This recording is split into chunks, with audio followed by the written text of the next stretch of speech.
US visa restrictions imposed on Ghanaians have been reversed. Ghanaians can now be eligible for 5 years multiple entry visas and other enhanced consular privileges. Wow, this is a very great news, guys. It's a big win, not just for Ghana, but Africa at large. This is very beautiful, and I am super excited. Today, I joined Ghanaians to celebrate this great achievement. I won't lie, guys. I can't wait to hear the news in details, guys. Let's get right into it, and I'll be right back. The US has rescinded visa restriction it placed on Ghana passport holders earlier this year.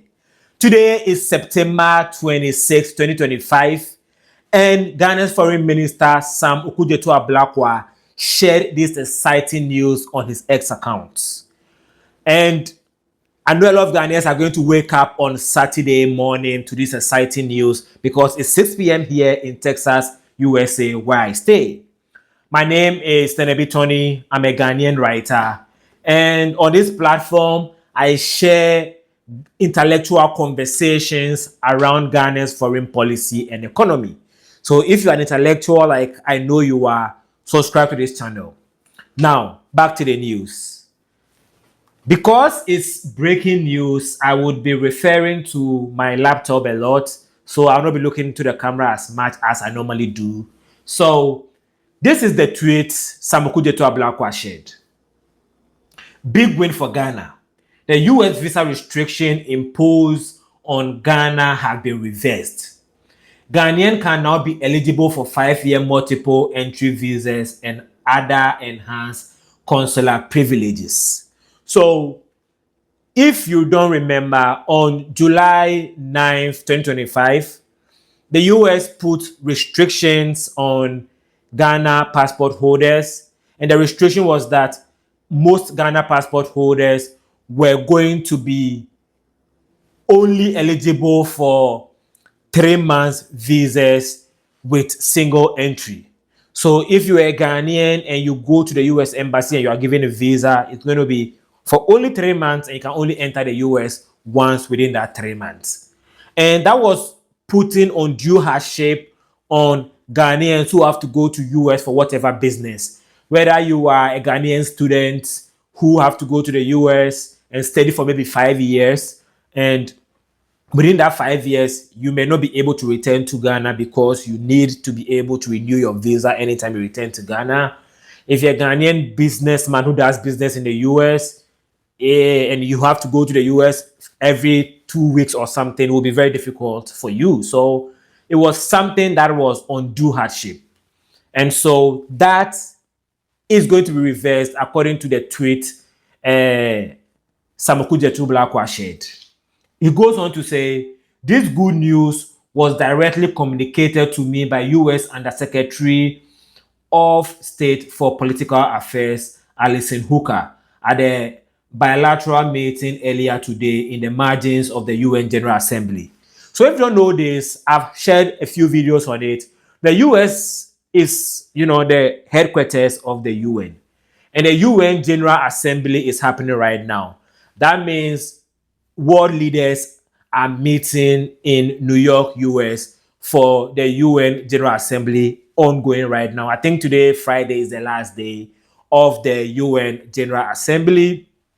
The president of Ghana spoke yesterday. The president of the US spoke on Tuesday. But according to this tweet, Ghana and the US had a side meeting, a sidebar within the General Assembly. So it happens all the time where, so the US president, for example, Donald Trump had side meeting with the president of Ukraine this week. So usually because presidents from different countries are coming to the US to meet, countries arrange to have their own side meetings. It's like you are going to a conference. The conference is 3 days conference, and every day the conference starts from 8 p.m. to 6 p.m.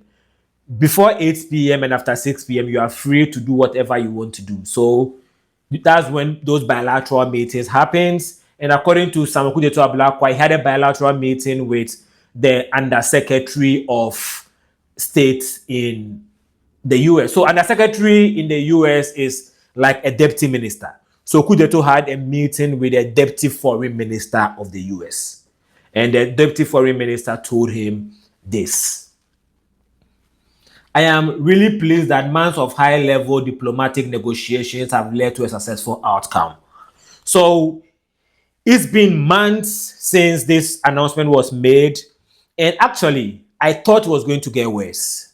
Because in August, the US State Department announced global visa restrictions on countries who have doctors from Cuba. So in the 90s, right? If you were born in the 90s or grew up in the 90s or know anybody who used to live in Ghana in the 90s, there were a lot of what we used to call white doctors in Ghana. And the white doctors we had in Ghana were Cuban doctors. So at this point, Ghana didn't have a lot of people going to medical school. We didn't have like a lot of nurses. Today, we have abundance of doctors and nurses in Ghana. We even export nurses and doctors to other countries. But in the 90s, we did not. So Ghana used to import doctors from Cuba. And let me share this because it's related to this. Actually, the first city US president to visit Ghana was Bill Clinton in 1998. And one of the reasons Bill Clinton visited Ghana was because the president of Ghana, President Rawlings, hosted the president of Cuba, Fidel Castro, in Ghana. So usually, the US and Cuba have beef. Let me just put it that way. So you either take the side of the US or you take the side of Cuba. But Ghana and Cuba have our own relationship. Ghana and the US have a different relationship. So it's like the two of you have beef. I don't have beef with the two of you. Sort your own beef at your own time. Doesn't include me, right? And the current Trump administration is taking a harder stance on countries who have relationships with Cuba.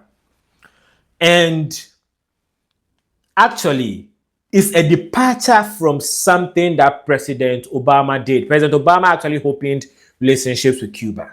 So Trump is reversing that and putting restrictions on countries. But luckily for Ghana, Ghana no longer have doctors from Cuba working in Ghana. I don't think so.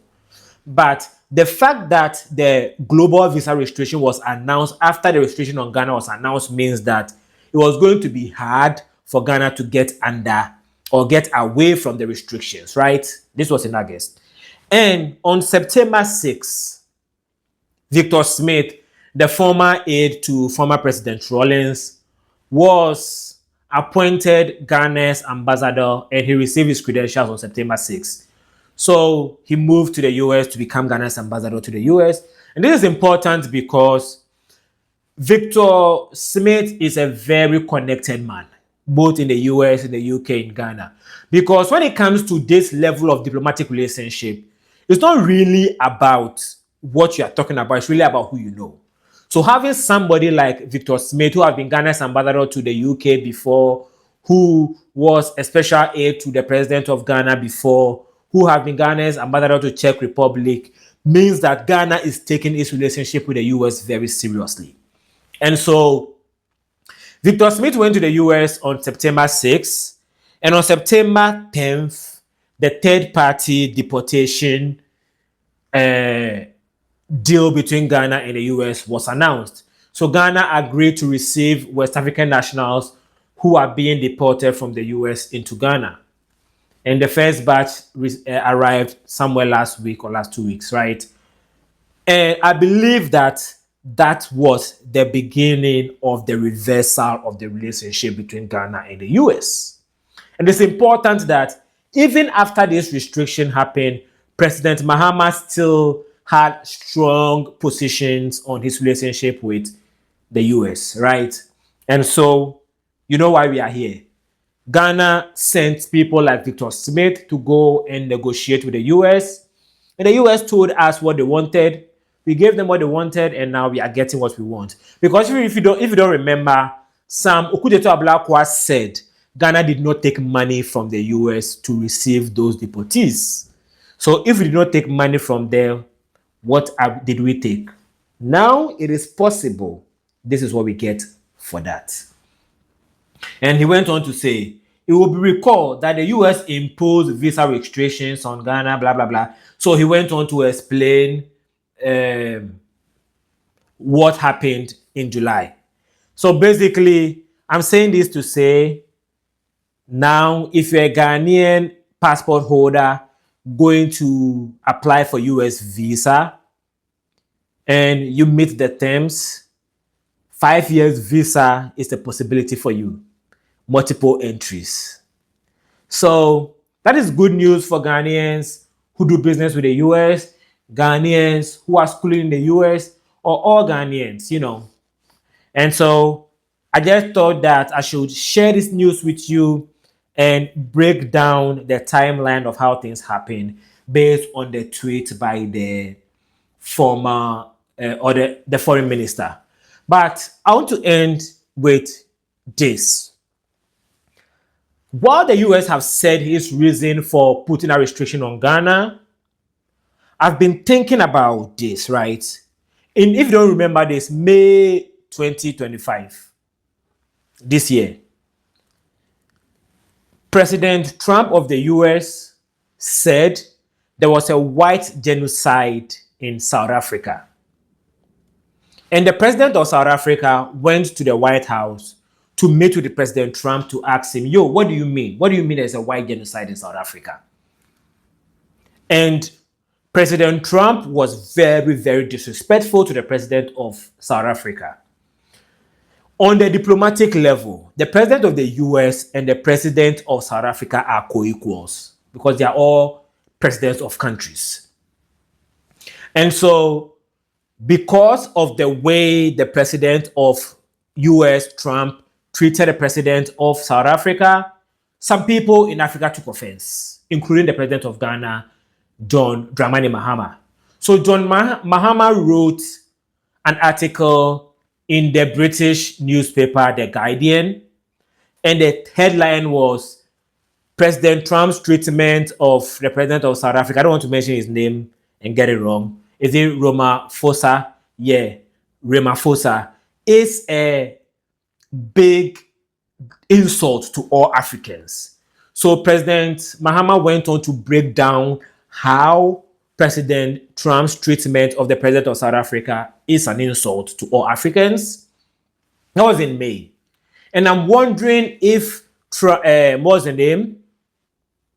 Mahama's article has anything to do with the action the US took against Ghana. Here's why. In 1965, the president of Ghana at the time, President Nkrumah, wrote a book that the president of the US at the time, President Johnson, didn't like. Or was it Eisenhower? Yeah, they didn't. No, it was President Johnson. President Johnson didn't like. And so they put restrictions on Ghana in 1965. And a lot of people believe that that was why Nkrumah was overthrown in February 66. So US have a history of going hard against other world leaders who they believe are not in line with them. So I am happy to know that Ghana and the US crisis averted. Now they are back on good terms. They were always on good terms. While the US had visa restrictions on Ghana, Ghana and the US were still engaged in security related issues. The FBI made some arrests in Ghana earlier this year. This was happening, the FBI arrest in Ghana was happening while the visa restriction was happening. So those two issues were happening around the same time. And I'm happy that the bad blood didn't affect the good things that were happening between Ghana and the US. A lot of Ghanaians, if you can remember, were furious on President John Dramani Mahama for accepting the West African deportees, right? Now you can openly see the outcome of it.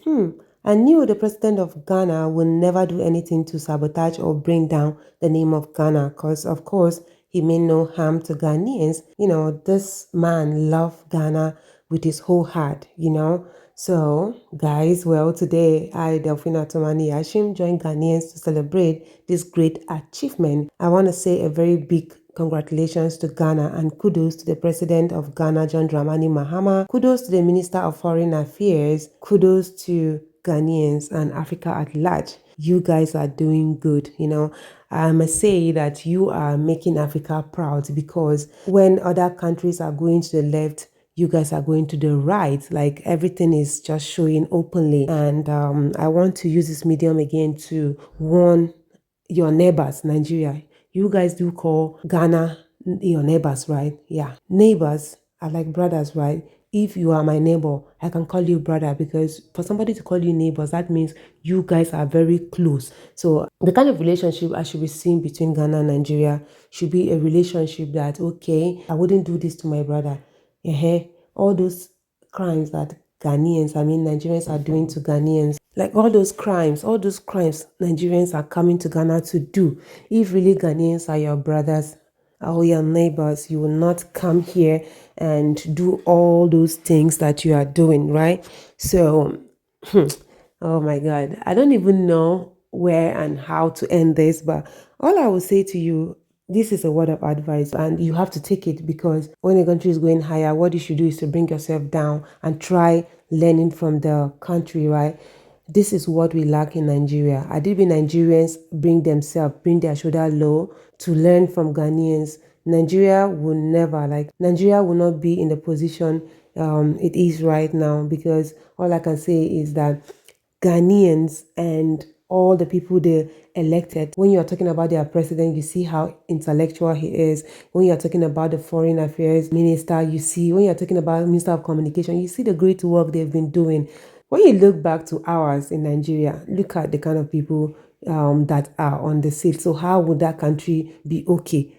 Well, what do I know? What do I know? But if you have an eye, a very well understandable brain, and should I say your mind is functioning well, then you should understand what exactly I'm saying. Yeah, it's high time for our so-called leaders in Nigeria to come and learn from these people, because I'm not seeing anything moving right in Nigeria. I'm not seeing anything moving right. People are suffering. People are suffering every day. People just check it out. Just check it out. Are we talking about Boko Haram? Are we talking about, they are not even done with one? Another one will arise. Just electricity, common electricity. Nigeria is suffering from electricity. And you guys have mouth. You have right to open your mouth and be comparing yourself with Ghana. These people, it be like say when I don't know anything, no. Serious, that's just what I have to say. You can imagine when the president of South Africa went to have a meeting with the president of America, how was the outcome? Nothing came out of it. At the end of it, what was he doing? He was begging. He was begging for money. He was begging for funds. At the end of it, you went there for a different thing, and you were saying this, that. Look at what our president, the president of Nigeria, was saying in one of the videos. Yes, one of the videos they posted about him online. He was like, Nigeria is a poor country. They need aid. They need America to give them money. And you are saying, with all this money you guys have, individually, why did they keep you on that seat? Because you are rich, Mr. President of Nigeria. Because you are rich. But one thing Nigerians do not understand is that even if the president is rich, he can never remove out of his money to do anything for the country. Rather, he would take from the national cake. Yes, they call it national cake, to add up to the one he have. Because he is looking at, how would my family sustain? The money sustain generations to generations to come? No. They want to add up. They want to add up, and that's because they don't want the country to move forward. That's just what I have to say about this. But look at President John Dramani Mahama went there and everything resolved. You guys were shouting, blah, blah, blah. Why did he take the deportees? Because the deportees are from Nigeria, some are from Gambia, some are from where? That why would President John Dramani Mahama take them into Ghana? But you don't know anything that somebody is doing. Politics, they use sense in doing politics, but you guys don't understand something. You come out and be talking too much online. Now you are seeing the outcome of it. It's a great news. I won't lie. This is a very beautiful news. Now, Ghanaians are free from 3 months, 1 and 3. Or how would I even say? Yeah, and now 5 years. I think that's the normal procedure they are doing before. So that means they brought everything back. Is it not an exciting news? It is. So when somebody who have sense is doing something, you guys should just sit down, relax, fold your hands and look at the person. You guys don't know where all this is going to. You just came out and you were talking too much. Well, I always say, what do I know? Now the room is open for you to let me know what you think about this very video in the comment section. Do also like, Subscribe to the channel, share this video to as many as out there. I believe they'll watch and learn from it. I love you guys always. Bye bye.